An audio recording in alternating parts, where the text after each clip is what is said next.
नमस्ते प्रिय छात्रों, आप सभी का स्वागत है। जो आज की इस अवधि में हम आपके अपठित भाग की तीसरी और अंतिम कहानी है खून का रिश्ता का अध्ययन करेंगे। तो खून का रिश्ता इस कहानी के लेखक हैं भीष्म साहनी जी। तो चलिए भीष्म साहनी द्वारा लिखित खून का रिश्ता कहानी का हम अध्ययन करेंगे। तो सबसे पहले लेखक परिचय। तो खून का रिश्ता इस कहानी के लेखक का नाम है भीष्म साहनी जी। तो भीष्म साहनी जी का परिचय इस प्रकार है। हिंदी साहित्याकाश में भीष्म साहनी का नाम बड़े आदर से लिया जाता है।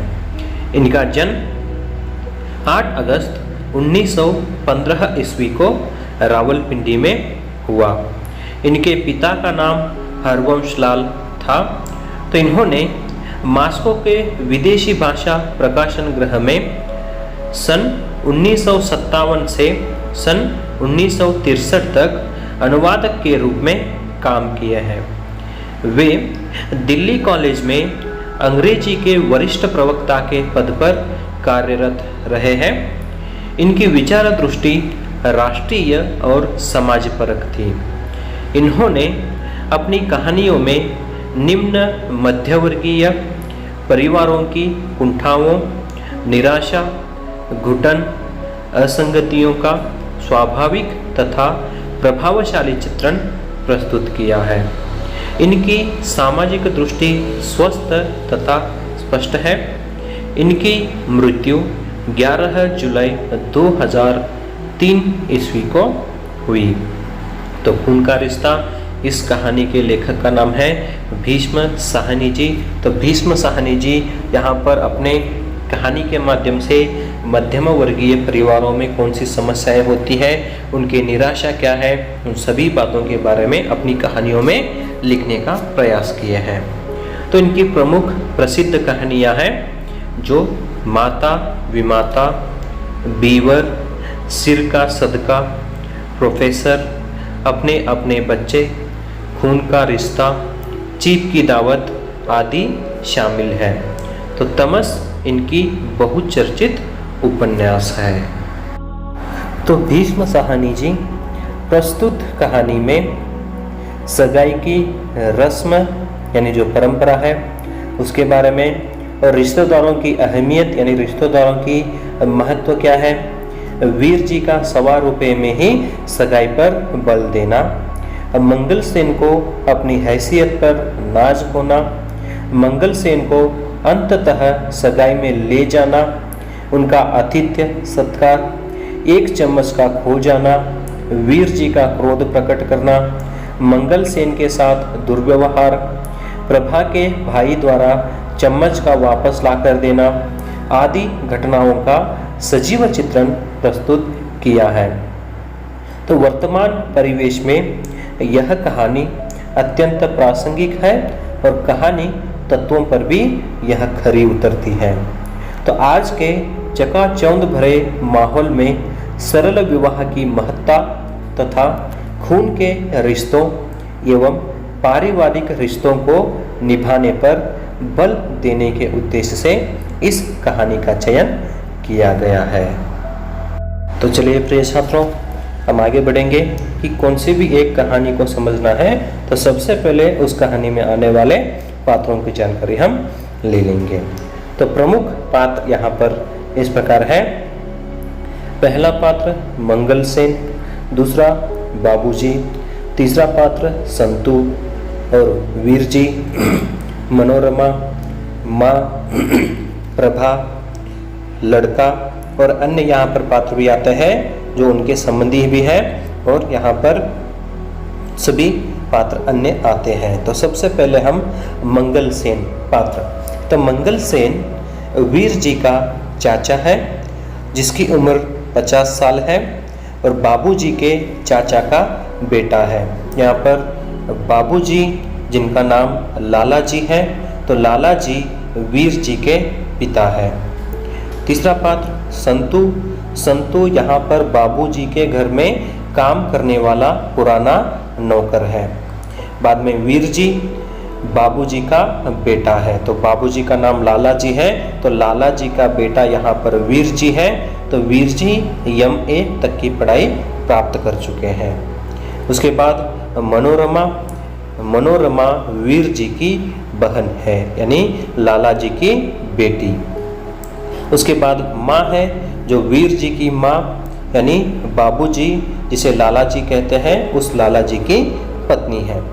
उसके बाद प्रभा, तो प्रभा वीर जी की दुल्हन है, यानी वीर जी से शादी करने वाली लड़की है। तो इसी प्रभा के साथ यहाँ पर वीर जी की मंगनी तय होती है, यानी सगाई उसी लड़की के साथ इस कहानी में होती है। तो प्रभा की पढ़ाई BA तक हुई थी। उसके बाद लड़का है, वह लड़का प्रभा का भाई है। तो सबसे पहले मंगल सेन कौन है उसके बारे में हम जानकारी लेंगे। यहाँ पर मंगल सेन जो रहता है, मंगल सेन के बारे में हम देखेंगे कि मंगल सेन बाबूजी के चाचा का बेटा है, यानी यहाँ पर बाबूजी का भाई बन गया, लेकिन वीर जी के लिए वह चाचा बन गया। तो वीर जी का चाचा मंगल सेन है। मंगल सेन की उम्र 50 साल है। मंगल सेन फौज में काम करते थे। देखने में खिचड़ी जैसी मूंछें थी, दाई आंख ज़्यादा खुली थी और बाई आंख ज़्यादा सिकुड़ी हुई थी। सामने के 3 दांत गायब थे, बाल ढीले पड़ गए थे, हमेशा उचक उचक कर हिचकोले खाते हुए चलते थे। कौन? वीर जी के चाचा मंगल सेन। यहाँ पर इस कहानी में मंगल सेन वीर जी का चाचा है, तो खून का रिश्ता, तो ರಕ್ತ ಸಂಬಂಧ ಯಾವ ರೀತಿ ಇರ್ತದೆ ಎನ್ನುವುದನ್ನು ಈ ಒಂದು ಕಥೆಯಲ್ಲಿ ಭೀಷ್ಮ ಸಹಾನಿಯವರು ಅತ್ಯುತ್ತಮವಾಗಿ ವಿವರಣೆಯನ್ನು ನೀಡಿದ್ದಾರೆ। तो हम कहानी का संक्षेप में सारांश बताएंगे। तो आपने तो अभी इस कहानी में आने वाले पात्रों की जानकारी ले ली है कि मंगल सेन, बाबूजी, संतू, वीर जी, मनोरमा, माँ, प्रभा, लड़का, तो ये सभी मूल रूप से पात्र आते हैं। इसके अलावा भी यहाँ पर कोई अन्य पात्र भी आते हैं, तो अन्य पात्रों के बारे में हम ज़्यादा चर्चा नहीं करेंगे। तो उसमें सगे संबंध भी आते हैं, और यहाँ पर जो मनोरमा है, मनोरमा की 2 सहेलियाँ भी यहाँ पर आती हैं, तो उसमें से मालती नाम की एक सहेली भी वहाँ पर आ जाती है। तो कहानी इस प्रकार से आगे बढ़ती है कि एक इस कहानी में सगाई की रस्म, यानी जो सगाई यानी हम एंगेजमेंट कहते हैं, उस एंगेजमेंट से संबंधित जो परंपरा है उस परंपरा के बारे में ही यहाँ पर भीष्म साहनी जी बहुत ही बखूबी ढंग से अपने विचारों को व्यक्त किए हैं। तो प्रस्तुत कहानी में सगाई के रस्म के बारे में जानकारी दिए हैं, और किस प्रकार यहाँ पर जो रिश्तेदार आते हैं उन रिश्तेदारों की अहमियत होती है। और यहाँ पर वीर जी की एक ही बात रहती है कि मैं अगर किसी से शादी करूँगा और मेरी सगाई होनी है तो वह सगाई ₹1.25 में ही होनी चाहिए। तो ₹1.25 यानी ₹1.25, तो हम दहेज कहते हैं, जिसे अंग्रेजी में डोरी सिस्टम कहते हैं। तो यहाँ पर जो वीर जी होता है वह वीर जी सिर्फ ₹1.25 में ही सगाई डलवाना चाहता है। तो एक दिन मंगल सेन घर में खाट के ऊपर बैठा हुआ सपना देखता रहता है।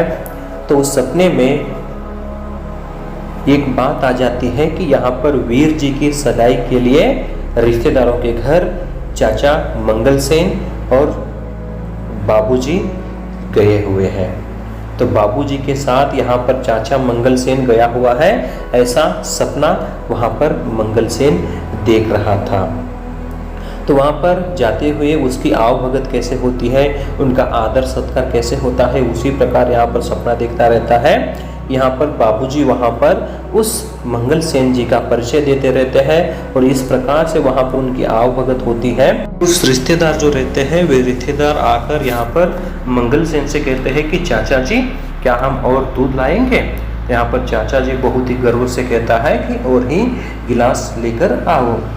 उस प्रकार सपना देखता रहता है। सपना देखते देखते अचानक यहाँ पर सपना सपनों से बाहर आ जाता है, नींद खुल जाती है। तो नींद खुलते ही वहाँ पर देखता है तो वहाँ पर कोई सगाई भी नहीं, कुछ भी नहीं रहता है। लेकिन सच में ही उनके घर में वीर जी की सगाई की बातें होती रहती है।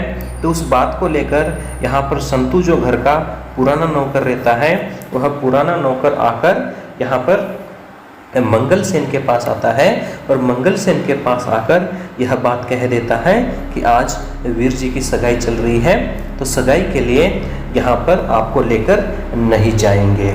तो मंगल सेन और संतू के बीच में यहाँ पर वार्तालाप होते हैं और मंगल सेन यहाँ पर संतू के साथ शर्त लगाता है 2 रुपये की कि मुझे क्यों नहीं लेकर जाएंगे, क्योंकि मैं भी इस घर का सदस्य हूँ, मुझे छोड़कर वे किसको लेकर जाएंगे। इस बात को कहता है और संतू और मंगल सेन के बीच में वार्तालाप होते हैं कि सगाई में जाने को लेकर। तो तभी यहाँ पर संतू कह देता है कि ऊपर के कमरे में जाकर देखिए, वहाँ पर वीर जी की सगाई की बातें हो रही है।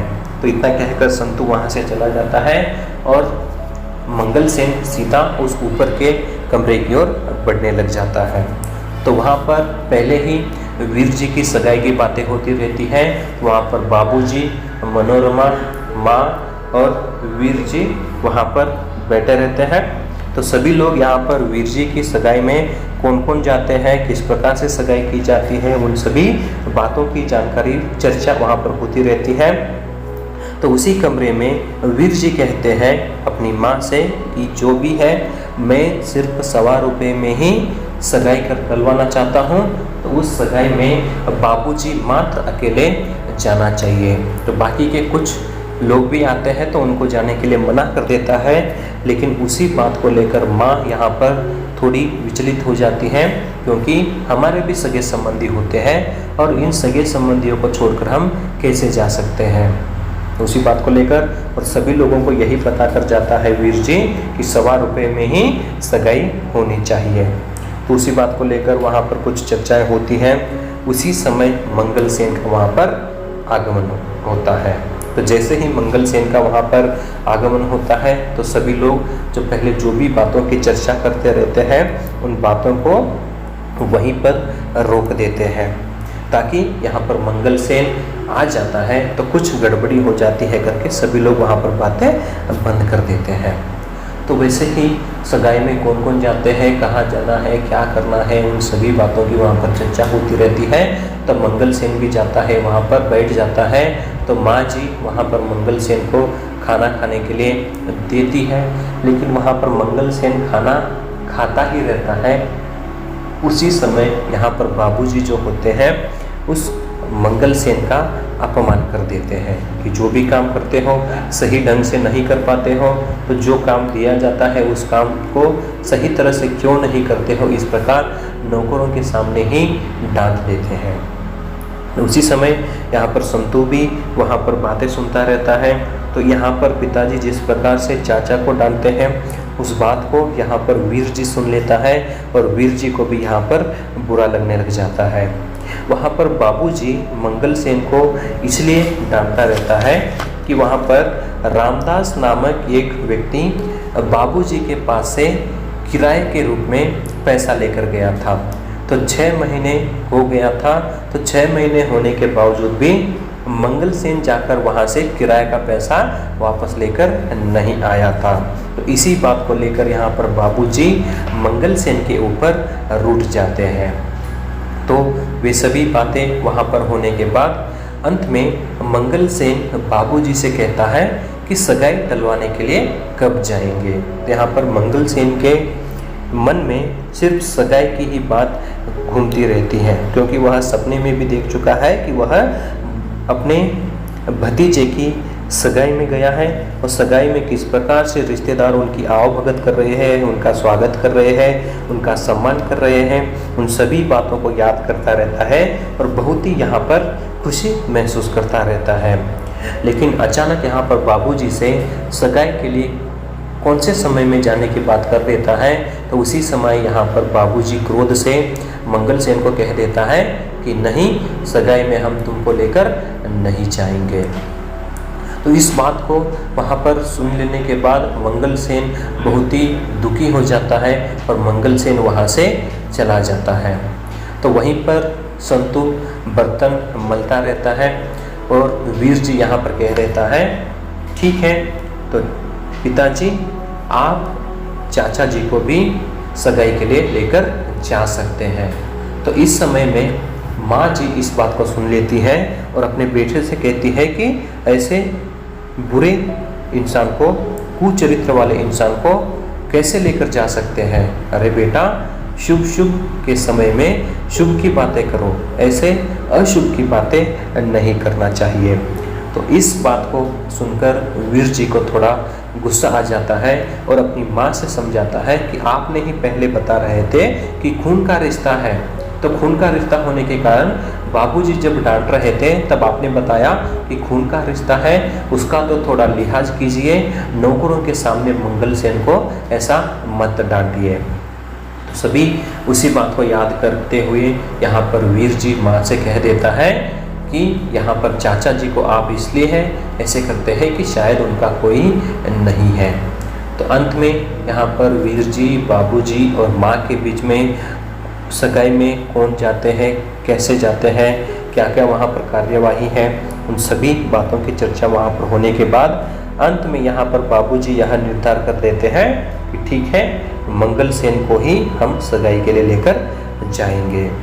तो इस बात को संतु भी सुन लेता है और संतु भी आश्चर्यचकित हो जाता है। क्यों? क्योंकि वहाँ पर पहले ही मंगल सेन के साथ शर्त लगाया हुआ था कि तुमको सगाई में लेकर नहीं जाएंगे। तो जहाँ पर मंगल सेन अगर हार जाता तो 2 रुपये वहाँ पर संतु को देना पड़ता था, लेकिन यहाँ पर मंगल सेन को भी सगाई में लेकर जाने की बात हो जाती है। और फिर यहाँ पर संतु को बुलाते हैं और जाकर मंगल सेन को कहकर आने के लिए कहते हैं कि सगाई के लिए तैयार हो जाओ। तो जैसे ही संतु जाकर मंगल सेन के पास सगाई में जाने की बात कह देते हैं तो वहाँ पर मंगल सेन बहुत ही आनंदित हो जाता है और अपने मन ही मन में कह देता है कि मेरे सिवा इस घर में और कौन है जो वहाँ पर रिश्तेदारों के घर जा सके। तो बहुत ही खुशी महसूस करने के बाद बहुत ही आनंद हो जाता है और यहाँ पर मंगल सेन का जो सपना होता है वह सपना यहाँ पर साकार होने लग जाता है।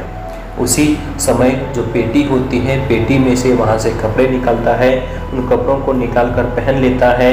जो पुराने होते हैं उन पुराने सभी कपड़ों को पहनकर सीधा तैयार होकर माँ जी के पास आकर रुक जाता है। तो जिस प्रकार वहाँ पर मंगल सेन कपड़ों को पहने हुए हैं, उन कपड़ों को देखते ही यहाँ पर माँ जी को रुलाई सी आने लग जाती है, क्योंकि यहाँ पर जो चाचा मंगल सेन है कपड़ों को पहना हुआ है वे कपड़े बहुत ही गंद हो चुके थे और यहाँ पर जो पाजामा पहना हुआ है वह पाजामा भी बहुत ही गंद हो चुका है और जो कपड़े पहना हुआ है वह कपड़े भी यहाँ पर थोड़े थोड़े फटे हुए से लग रहे थे। तो उन सभी को देखने के बाद यहाँ पर माँ जी को बुरा लग जाता है। तो जैसे ही मनोरमा को कह देती है कि जाओ यहाँ पर भाई के पास से जाकर एक पायजामा लेकर आओ और पिताजी के पास से एक रुमाल लेकर आओ। तो इस प्रकार से कहने पर मनोरमा जाकर सभी लेकर आती है। तो जो भी कपड़े दिए जाते हैं उन सभी कपड़ों को पहनकर यहाँ पर मंगल सेन सगाई को जाने के लिए तैयार हो जाता है। तो सगाई के लिए वहाँ से रवाना हो जाते हैं और जाते हुए सगाई की बात होती है। तो पहले ही जाने के बाद बाबूजी उन रिश्तेदारों से कह देते हैं कि हमारा एक ही उद्देश्य है कि हम 1.25 रुपये में ही सगाई करने वाले हैं, इससे ज़्यादा आप रुपया हमें मत दीजिए, क्योंकि हमारे पुत्र की ही एक मनोकामना है कि 1.25 रुपये में ही सगाई होनी चाहिए। तो इन बातों को वहाँ पर रख देने के बाद वे लोग भी यहाँ पर आश्चर्यचकित हो जाते हैं और सगाई का रस्म वहाँ पर पूरा कर देते हैं। तो वहाँ पर बातचीत होती है। तो सगाई के समय में अंदर से समधी लोग थाल में से एक थाल लाते हैं, उस थाल के ऊपर लाल रंग का रेशमी रुमाल बिछा हुआ था। तो आप लोग देखे हुए हैं कि सगाई का रस्म कैसा होता है, किस प्रकार से सगाई की जाती है। तो उस सगाई की रस्म की बात यहाँ पर हो जाती है। तो बातचीत करने के लिए सगाई डलवाने के लिए जाते हैं, यानी कब होगी सगाई। तो सगाई होने के लिए यहाँ पर जो दहेज की बात आती है, तो कितना दिया जाता है, क्या देना चाहिए, उन सभी बातों की चर्चा करने के लिए ही वहाँ पर गए हुए थे मंगल सेन और बाबूजी। तो समधी लोग थाली लेकर आते हैं। उस थाल के ऊपर लाल रंग का रेशमी रुमाल बिछाया हुआ था। जैसे ही उस थाल को खोलते हैं तो उस थाल में 3 चांदी की कटोरियाँ रहती हैं। तो जिस थाल को वहाँ पर समधी लाकर बाबूजी के पास रख देते हैं तो उस थाल में 3 चांदी की कटोरियाँ रहती हैं। एक चांदी की कटोरी में केसर रहता है, दूसरी चांदी की कटोरी में रंगला धागा यानी लाल रंग का धागा रहता है, और जो तीसरी चांदी की कटोरी है उसमें चांदी का 1 रुपया और चमकती चवन्नी, जिसे हम 25 पैसे कहते हैं। तो 1 रुपये 25 पैसे तीसरी चांदी की कटोरी में रखे हुए थे, और उसी के साथ साथ यहाँ पर 3 छोटे छोटे चांदी के चम्मच भी रखे हुए थे। तो देखिए यहाँ पर, तो बाबूजी इन सभी चीज़ों को देखने के बाद उन चीज़ों का मूल्य आंकने लग जाते हैं। अरे हमने तो सिर्फ यहाँ पर 1.25 रुपये में ही सगाई करने की बात कर रहे थे, लेकिन ये लोग अचानक यहाँ पर 3 चांदी की कटोरियाँ दिए हैं, और यहाँ पर 1.25 रुपये दे चुके हैं, और यहाँ पर 3 चांदी के चम्मच दे दिए हैं। तो वहाँ से सभी बात पक्की कर लेने के बाद वापस घर लौट कर आते हैं। उस समय बाबूजी आगे आगे आते रहते हैं, और यहाँ पर मंगल सेन उस थाल को उठाए हुए पीछे पीछे बाबूजी के पीछे पीछे आते रहते हैं। तो इन दृश्य को यहाँ पर मनोरमा देख लेती है, और वीर जी भी ऊपर से देखता रहता है, और सभी खुशी महसूस करते हैं। और उसी समय जैसे ही मंगल सेन आकर घर में रुक जाता है, तो जिसके पास जो थाल होती है उस थाल को यहाँ पर मनोरमा छीन लेती है। तो जैसे ही मनोरमा छीन लेती है, तभी यहाँ पर मंगल सेन उस लड़की को बता देता है, अरे इतनी पगली कैसे हो गई हो, 2 मिनट इंतज़ार करती तो क्या कुछ हो जाता था। तो तभी मनोरमा भी वहाँ पर हंसने लग जाती है, और उस थाल को वहाँ से लेकर चली जाती है। तो मंगल सेन जो होता है संतू के सामने जो रिश्तेदारों के घर में जिस प्रकार से आवभगत होती है, वो कैसे डर रहे थे, कैसे उनका आदर सत्कार कर रहे थे, इन सभी बातों की जानकारी वहाँ पर विस्तार रूप से विवरण देता रहता है। उसी समय यहाँ पर मनोरमा सीधे उस थाल को जाकर माँ के पास दे देती है। तो माँ वहाँ पर देखती है तो वहाँ पर 3 चांदी के कटोरे हैं, चवन्नी है, लेकिन वहाँ पर 1 चम्मच गायब रहता है। तो उसी बात को लेकर यहाँ पर चर्चाएं होने लग जाती है, और यहाँ पर माँ अपने पति से पूछती है, यानी माँ जो होती है वीर जी की माँ अपने पति से पूछती है कि यहाँ पर तो 2 ही चम्मच हैं, और चम्मच कहाँ पर चला गया। तो वही कहते हैं कि वहीं पर रहा होगा, देख लीजिए। तब सभी जाकर मंगल सेन से पूछते हैं कि यहाँ पर 1 चम्मच गायब है। तो उसी समय मंगल सेन भी समझा देता है कि शायद उन्होंने नहीं दिया होगा। तो इसी बात को लेकर यहाँ पर हंगामा मच जाता है, और वीर जी को भी यहाँ पर क्रोध आ जाता है, क्योंकि वीर जी सबसे पहले अपने मन में ही उस प्रभा के बारे में सोचता रहता है, क्योंकि जो उसी के साथ शादी करने वाला रहता है, तो शायद मेरी प्रभा ने ही अपने हाथों से ही इन सभी चीज़ों को भेजी हुई है। तो उसके प्यार में यहाँ पर मग्न हो जाता है, और बाद में यहाँ पर जो मंगल सेन आता है तो मंगल सेन को आकर अपने हाथों से जकड़ देता है, उसको हिला देता है कि कहाँ है चम्मच। मेरी प्रियतमा, मेरी प्रभा जो भी एक निशानी देकर भेजी थी, उस निशानी को भी आप सही तरह से नहीं रख पाए। तो इन सभी बातों को सुनने के बाद सभी लोग यहाँ पर मंगल सेन के ऊपर अपराध लगा देते हैं, चोरी का इल्ज़ाम लगा देते हैं। तो इस बात को सुनने के बाद यहाँ पर मंगल सेन बहुत ही दुखी हो जाता है, और यहाँ पर मनोरमा से कह देते हैं कि देखो इसको चेक करो क्या कुछ है।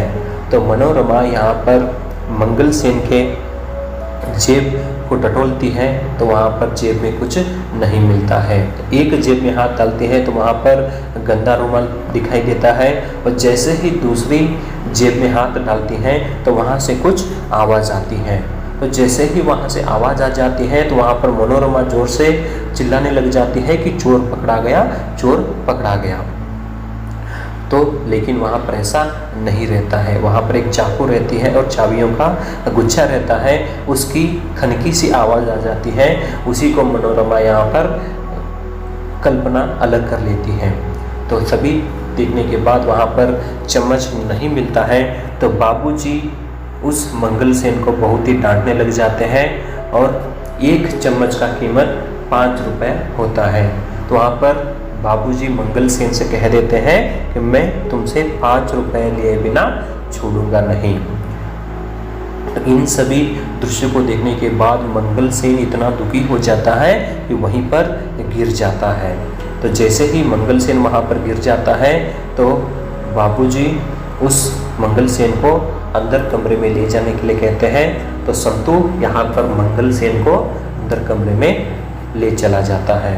तो मंगलसेन बहुत ही दुखी होकर कमरे में रहता है और अचानक यहाँ पर सभी सगे संबंधी आने लग जाते हैं और वहाँ पर तैयारियाँ होने लग जाती है, बाजा बजते हैं, सभी तैयारी होती है। तो सभी वहाँ पर जो आस पड़ोस में रहने वाले सभी लोग आकर माँ जी को बधाई देने लग जाते हैं। लेकिन एक और यहाँ पर वीर जी भी पछताने लग जाता है, क्योंकि मुझे ऐसा नहीं करना था, क्योंकि यह जो चाचा जी है वे ही हमारे खून के रिश्ते हैं, तो उनके साथ मुझे ऐसा नहीं करना था, पछताने लग जाता है। और उसी समय सभी रिश्तेदार आते हैं। तो सभी सगे संबंधी, आप लोगों को तो मालूम ही है कि अच्छे समय में सभी लोग आते हैं, किस प्रकार से मौज मस्तियाँ करते हैं, सभी वहाँ पर होने लग जाती हैं। उसी समय मनोरमा कमरे में वहाँ पर बाहर बरामदे में रहती है। तो अचानक कोई एक लड़के की आने की संशय होती है। तो बाहर से कोई एक लड़का आता रहता है। तो उस लड़के को यहाँ पर मनोरमा पहचान लेती है कि वह जो लड़का आ रहा है वह लड़का प्रभा का भाई है। तो वो लड़का आने के बाद यहाँ पर मनोरमा से मिलता है और मनोरमा से मिलने के बाद यहाँ पर जो अपनी जेब में से, कोट में से एक चांदी का चमकता हुआ चम्मच निकालकर मनोरमा के हाथ में दे देता है। यानी यहाँ पर प्रिय छात्रों, जो यहाँ पर एक चम्मच को ढूंढ रहे थे, शायद वह एक चम्मच वहीं पर रह गया था। तो वहाँ पर चम्मच को लाकर प्रभा का भाई मनोरमा के हाथ में दे देता है और मनोरमा अपनी माँ से यह बताना चाहती है कि चम्मच यहाँ पर मिल गया है। लेकिन सगे संबंधी के साथ मिलजुल कर यहाँ पर माँ इस विषय के बारे में ध्यान नहीं देती है और मनोरमा उस चम्मच को कभी हवा में उड़ाती है और अपनी माँ को दिखाना चाहती है, इशारा करना चाहती है, फिर भी वहाँ पर माँ उसको नहीं देख पाती है। देखिए यहाँ पर किस प्रकार से बेबस इंसान के ऊपर चोरी का इल्ज़ाम लगाया गया। तो एक कमरे में संतू और मंगलसेन आपस में बातें करते रहते हैं और संतू यहाँ पर मंगलसेन से समझाता रहता है कि ठीक है मंगलसेन चाचा जी, मैं हार गया, तो 2 रुपये की शर्त लगी हुई थी, तो जब भी मेरी तनख्वाह मिल जाएगी तब मैं आपको 2 रुपये दे दूँगा।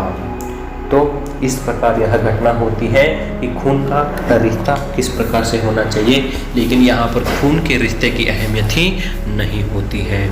जो बिना चोरी किए हुए इंसान के ऊपर किस प्रकार से अपवाद लग जाता है, तो यहाँ पर न किए हुई गलती को भी यहाँ पर मान लेना पड़ता है।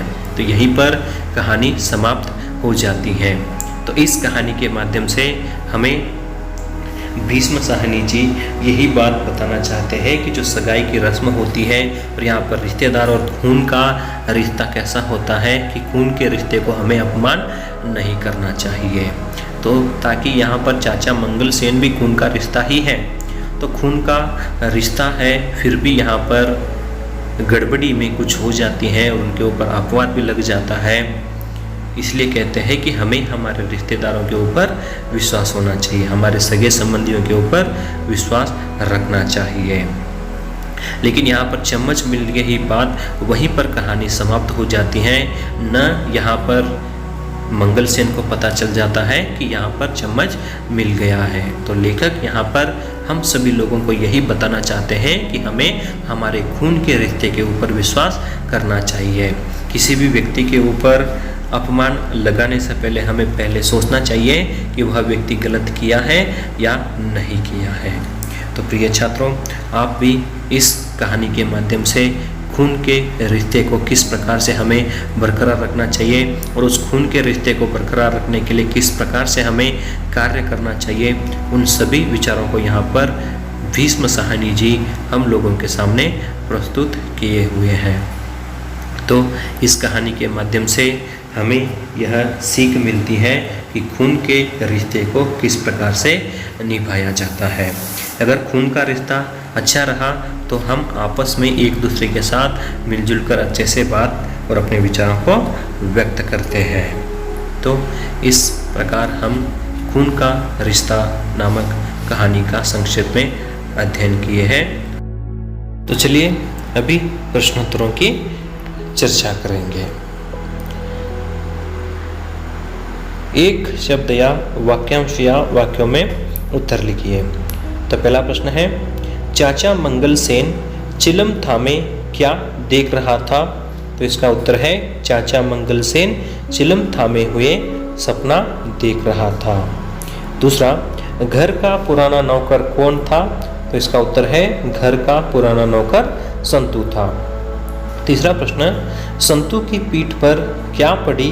तो इसका उत्तर है, संतू की पीठ पर चाबुक पड़ी, क्योंकि यहाँ पर जो काम किया दिया जाता है उस काम को नहीं करता था, उसी कारण यहाँ पर उसके पीठ पर चाबुक पड़ती है।